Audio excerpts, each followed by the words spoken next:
gobierno, en medio de la pandemia, obviamente, y con la prioridad en el tema sanitario, no tuvo más remedio que expandir fuertemente la cantidad de dinero, porque es la única fuente de financiamiento que hay hoy para salvar a la economía argentina, por lo menos de la catástrofe.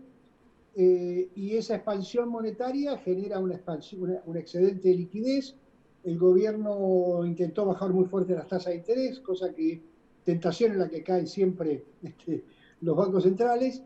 Esa baja de la tasa de interés en un contexto de tasa de inflación todavía, de expectativa de inflación todavía elevada, generó una tasa negativa en la tasa digamos, pasiva, y bueno, con tasa negativa la única inversión razonable que tiene la Argentina es algo vinculado con el dólar, y obviamente cuando vos generás liquidez, como que la liquidez hoy está segmentada porque no llega a todos y llega en forma, digamos, muy abundante a quienes les sobra y le falta a muchos. A los que les sobra, su única capacidad, una forma de ahorrar es en algún instrumento vinculado al dólar, y eso es lo que nos explicó el aumento de la brecha. Como vos decías, ayer la Comisión Nacional de Valores decidió, digamos, limitar las tenencias de algunos fondos o de los fondos comunes de inversión, de algunos fondos de los fondos comunes de inversión. Eso va a generar un shock de oferta en el corto plazo que seguramente tirará para abajo la cotización, pero bueno, esto es un fogonazo. Después, la tendencia que está detrás sigue siendo la misma, una tendencia de, mientras haya tasa negativa y excedente de liquidez, vamos a tener una brecha o presión sobre los instrumentos dolarizados o sobre el tipo de cambio blue, dependiendo de cuánta presión y cuántos controles haya, ¿no? Y Enrique, ¿le ves alternativa al gobierno? ¿Ves que tiene alguna herramienta para continuar apoyando al sector productivo, a aquellos sectores perjudicados por la cuarentena, sin que esto implique una tasa de interés negativa para los ahorristas, para los inversores? Mirá, a ver, está claro que en el corto plazo no hay alternativa a emitir porque Argentina no tiene otra fuente de financiamiento. Obviamente que si hubieran hecho algún ajuste en el gasto vinculado con el sector público, es decir, con los salarios públicos, con el gasto ineficiente, con el gasto que hoy no hay que hacer, habría que emitir menos. O sea, yo creo que acá el problema no es lo que hay que emitir, sino que lamentablemente el gobierno no ha hecho lo necesario para emitir lo menos posible y la forma más eficiente posible. Hola Enrique, Otra vez, ¿cómo te va? ¿Cuáles bien. serían, por ejemplo, esas medidas que comentás Bueno, a para ver, tener que emitir menos? todo el sector privado se está bajando los sueldos. Es decir, vos todos los días escuchás que la UOM cerró con una caída nominal de salarios del 25-30%, Comercio acaba de cerrar otra caída nominal de salarios, creo que del 20 o del 25%, hay empresas con gente suspendida, y la verdad que los funcionarios públicos, de cierto nivel para arriba, están en su casa, no tienen por lo menos que gastar en viajar ni en comer afuera, ni en vestirse. Yo me puse la camisa por ustedes, y sin embargo van a cobrar lo mismo. Entonces, transitoriamente se podría bajar en parte el salario público, el salario en las provincias, se podrían bajar algunos gastos que seguramente no tiene sentido hacer porque los centros culturales están cerrados, los teatros están cerrados, las universidades están trabajando de otra manera, las oficinas del sector público están trabajando de otra forma. O sea, hay cosas en donde se podría haber bajado y emitir menos.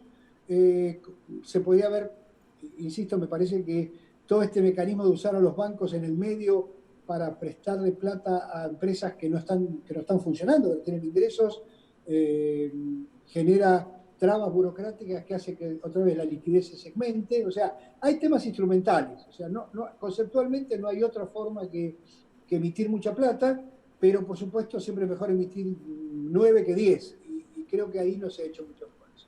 Sí, Enrique, da la impresión de que el costo, ¿no?, económico de la pandemia se ha distribuido en forma muy desigual entre el sector público y el sector privado. Sí, primero está eso que vos decís claramente, la distribución ha sido muy desigual, y además dentro del sector privado también ha habido una distribución muy desigual, derivado del hecho de que primero Argentina tiene una economía informal muy grande, con lo cual el sector informal o el sector formal, que tiene una parte informal, en la informalidad no recibe los ingresos que debería recibir. Y esto también es consecuencia de la sobreexpansión del sector público, porque muchos sectores en Argentina, sobre todo empresas medianas y pequeñas, si no evaden impuestos, quiebran, y esa evasión de impuestos te obliga a estar en negro en ventas y en negro en salarios, etcétera. Y ahora, claro, cuando tenés que demostrar tus ingresos o los salarios, tenés menos ingresos y menos salarios para mostrar. En fin, estamos siempre girando alrededor del mismo tema, que es una sobreexpansión del sector público en los últimos, bueno, no sé, pongan la fecha que quieran, pero por lo menos en los últimos 15 o 20 años le ha costado mucho al sector privado, ha perdido mucha competitividad. Argentina no crece hace casi una década, está estancada, y bueno, y la pandemia es sobre llovido mojado. Enrique, volviendo sobre el tema de la inflación, ¿cuál es, con los datos disponibles hoy, tu previsión que se controle para descontrolarse cuando termine el aislamiento, que ahora sea fuerte? ¿Cuál es tu evaluación? No, bueno, a ver, hoy hay una demanda artificial de dinero derivada de que hay una preferencia por la liquidez, que hay gente que por supuesto no sabe si mañana va a poder ir al supermercado de la esquina y le van a pedir pagar con pesos en lugar de pagar con tarjeta. Hay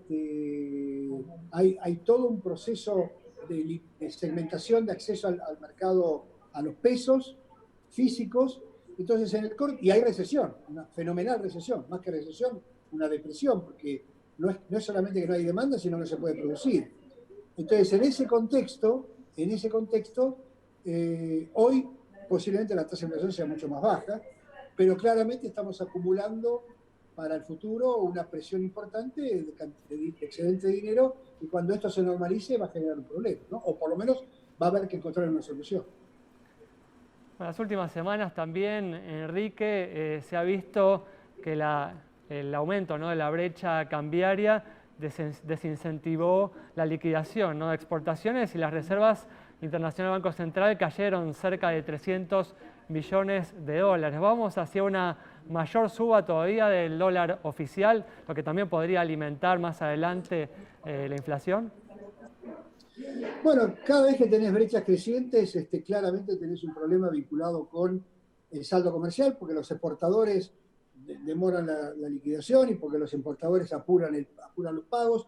Ahora, hay que tener en cuenta además que hoy no hay tantos exportadores, porque no hay demanda internacional, salvo para el sector agrícola y hasta por ahí nomás, y que tampoco hay tantas importaciones, porque tampoco hay demanda y no hay liquidez. O sea, no estamos frente a un proceso de boom de exportaciones que se están demorando por problemas de tipo de cambio. Estamos en un proceso de exportaciones que van a caer más las importaciones, y que en este momento efectivamente se están demorando por la brecha, y no solamente por la brecha, sino que seguramente hay gente que no cobra y hay gente que ha tenido que interrumpir embarques o que no ha podido completarlos, etcétera. Pero claramente vamos a tener que volver a pensar en la competitividad de la Argentina, que no es solamente el tipo de cambio, pero que hoy lamentablemente lo único que hay es el tipo de cambio. Digo porque si se piensa seguir subiendo impuestos y mantener este nivel de gasto, la única forma de ganar competitividad va a ser el tipo de cambio. Cuando vos pensás en términos de plazos y de la posible apertura gradual de la economía, ¿qué peso real tiene eso sobre la macro y ese ir para adelante y empezar a contra que termine el aislamiento y se ponga en funcionamiento todo? ¿Cómo ves esos momentos? Bueno, va a depender mucho de cuándo se termina la cuarentena o este tipo de cuarentena. Está claro que cada semana que pasa la economía se contrae más y los problemas son más grandes, y el central tiene que emitir más pesos, y el déficit fiscal es mayor, la recaudación impositiva cae más, etcétera, etcétera. Si vos me decís, bueno, esto termina de esta forma a fines de junio y a partir de julio empieza lentamente a salirse del problema, es una cosa. Si esto se va a prolongar todavía más, es otra. Y además depende también de lo que pasa con los vecinos, porque nosotros dependemos mucho del tema industrial de Brasil. Si Brasil sigue cerrado, aunque Argentina esté abierto, la industria argentina va a tener problemas. La agroindustria depende del transporte, depende de China, etcétera, etcétera. Entonces, hay una necesidad de coordinación global que hoy no tenemos, y hay un problema interno derivado de que, con este énfasis que se le puso a arreglar el problema sanitario, que en su momento era razonable, ahora estamos en un problema serio vinculado con la economía. Muy bien, bueno, Enrique, muchas gracias. Cerramos así el programa de hoy con el análisis del economista Enrique Sewach sobre estos problemas inéditos que genera la pandemia de coronavirus sobre la economía argentina. Nos reencontramos el próximo viernes a las 19:30 aquí en Metro.